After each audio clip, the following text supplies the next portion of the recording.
Olá pessoal, a edição de hoje do Integrades vai trazer alguns olhares sobre o jurídico, especialmente o Ministério Público, através das abordagens e percepções de Graziela Machado, ela que é assessora de Promotoria de Justiça de Itinga do Maranhão e também é coordenadora do projeto Debate em Foco. É daqui a alguns segundos no Integrades.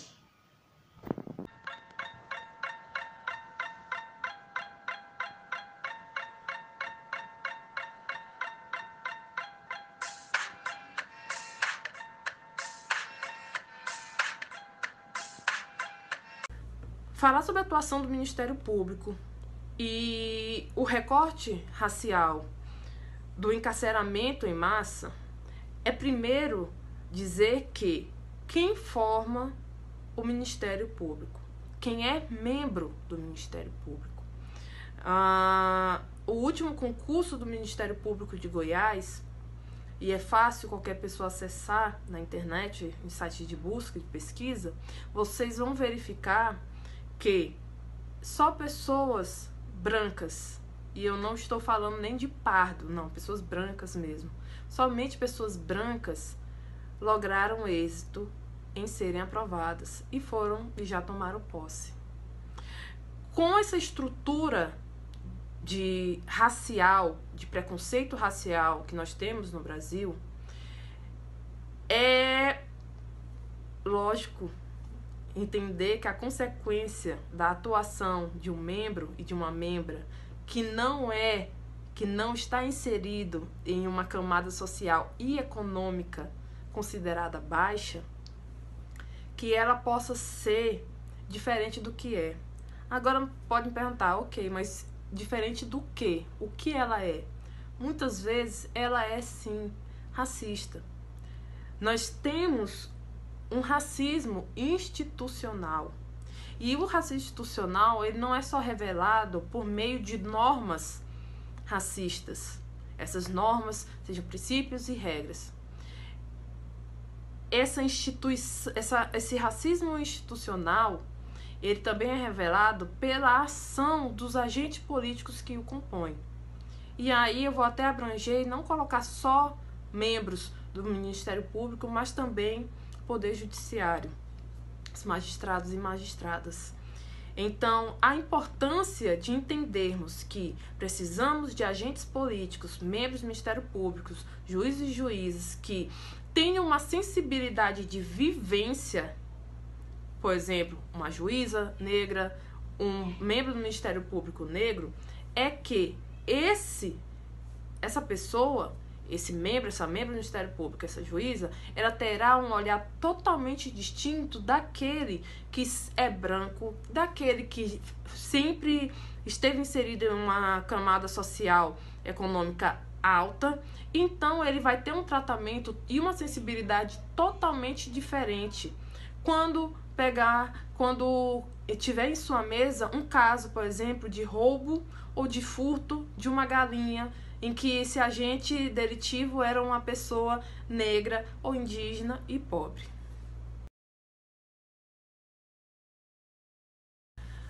Então, quando eu falei sobre a atuação do membro e da membra do Ministério Público, quando do recorte racial e o encarceramento em massa, como eu já havia concluído na questão anterior, o grande problema é eu ter agentes políticos que tenham vivência. E essa vivência só é possível quando eu observo se esse agente ele tem determinada característica. Se nós estamos falando sobre recorte racial, nós estamos falando de aonde estão os membros e as membras do Ministério Público negros e negres. A partir do momento que eu tenho tão somente pessoas de características totalmente alheias a daqueles agentes delitivos e que não entendem o quadro social, estrutura racial, de preconceito, além de misoginia e outros pontos em que essas pessoas estão inseridas, não há como exigir que essa pessoa tenha a sensibilidade de tratar de forma diferente desse caso. Quando eu falo que não há como exigir, não é dizer que não há que se exigir uma atuação. Eu falo referente a chegou um caso ao membro do Ministério Público e como ele vai atuar? Ele não vai conseguir de pronto, a não ser que ele tenha uma coisa chamada empatia. Um olhar de carinho à realidade de outrem. E veja que é uma realidade totalmente distinta da dele. Nós estamos falando de um desafio que ele é gritante e que ele urge há muito tempo. E que quando esse contexto de pandemia, crise sanitária, econômica e social, ela ficou extremamente escancarada aos olhos da sociedade. Então é inevitável não falarmos sobre isso. O desafio dos juristas negros é de conseguir alcançar patamares que muitas vezes, historicamente, foram podados a nós e limitados a nós. Quantos juristas negros conhecemos? Advogados, juízes, juízas, advogadas, membros de Ministério Público, Defensoria Pública, por aí vai. Então, há um desafio, primeiro, de o porquê dessas pessoas, mesmo prestando concurso público, não conseguem lograr êxito em serem aprovadas. Quais são os critérios que a banca examinadora está utilizando quando das fases subjetivas de fase oral e de tribuna, quando é o caso. Então, esse é um desafio, na verdade, institucional e não tão somente próprio do indivíduo, da pessoa, do jurista negro.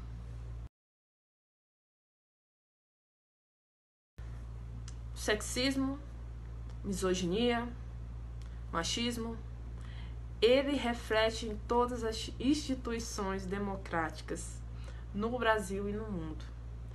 O machismo, ele tem um reflexo tão pesado quanto o racismo. E muitas vezes os dois caminham juntos. Vejamos casos de violência doméstica. Muitas vezes mulheres, mesmo com a Lei Maria da Penha, que as amparam, que dispõe a elas medidas protetivas de segurança em seu favor e contra ao ofensor, mesmo assim nós vemos mulheres, em sua grande maioria, mulheres pobres e de classe média, negras, sejam pardas, marrons ou negras retintas, pretas. Essas mulheres, muitas vezes, elas não têm acesso ao cuidado que é posto por uma norma. A norma garante a essas mulheres um tratamento e um acolhimento, mas as próprias instituições, desde o atendimento em uma delegacia de polícia civil, um olhar de uma manifestação sobre o caso ou representação, no caso do Ministério Público, e julgamento de um juiz ou juíza, todas essas esferas, todos esses órgãos, todas essas instituições, elas são permeadas e têm inserido um caráter extremamente maléfico de misoginia, sexismo e machismo. Se vocês se perguntam por que muitas vezes uma mulher que é violentada sexualmente, ela é tida como, não como a vítima, e sim como o agente condutor da violência. Tanto que se pergunta o que ela fez. Da mesma forma, nós vemos mulheres negras tendo deslegitimada a sua voz, enquanto muitas vezes, em sua maioria, vemos o homem tendo o benefício da dúvida.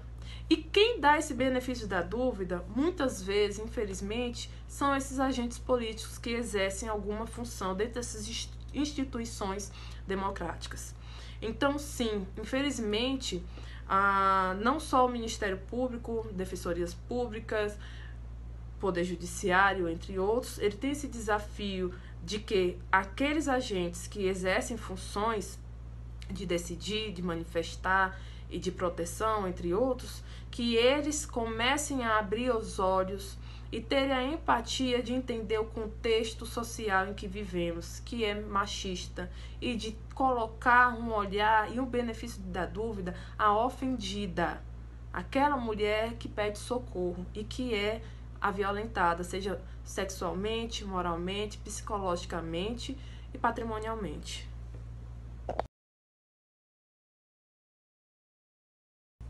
A Lei de Execução Penal brasileira, quanto a seu cumprimento, ela segue uma mesma linha de aplicação que a da prisão provisória.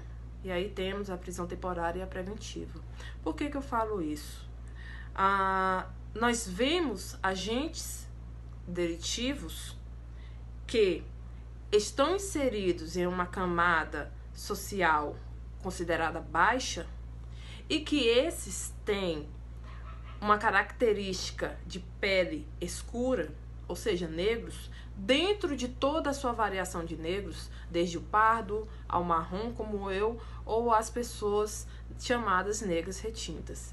Então, esses são os agentes alvo do cumprimento de fato de uma prisão, seja ela definitiva, quando nós estivermos falando da lei de execução penal, seja ela provisória, quando tratado de prisão temporária ou preventiva. E eu digo isso porque a falta de acesso a uma defesa de qualidade, a provas que baseiem de fato aquele cumprimento, cerceamento, a segregação daquele indivíduo ou daquela indivídua do seu meio social, ele é totalmente distinto quando nós nos deparamos com classes diferentes e com características raciais diferentes. Então, o grande problema, a priori, primeiro, e aí passamos depois para outros tipos de problema, mas o principal problema quando nós analisamos cumprimento de execução de prisão, e aí eu vou abranger mais, seja ela provisória ou definitiva, já que a questão se refere à lei de execução penal, que é definitiva, ela sim tem um peso totalmente diferente quando o agente delitivo é uma pessoa negra, é uma pessoa indígena e é uma pessoa de classe econômica mais baixa.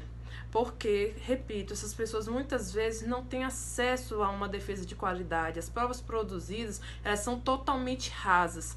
Há um costume de se presumir de que o agente, por tais características e por tal situação que estava inserido no suposto momento da consumação do fato do crime ou da contravenção, que ele sim é o cometedor desse delito. Mas essa presunção, ela muitas vezes, ela está limitada, como eu disse, à raça e à sua estrutura socioeconômica. Então, há uma falha enorme quanto ao cumprimento dessas prisões, porque nós vemos uma aplicação diversa.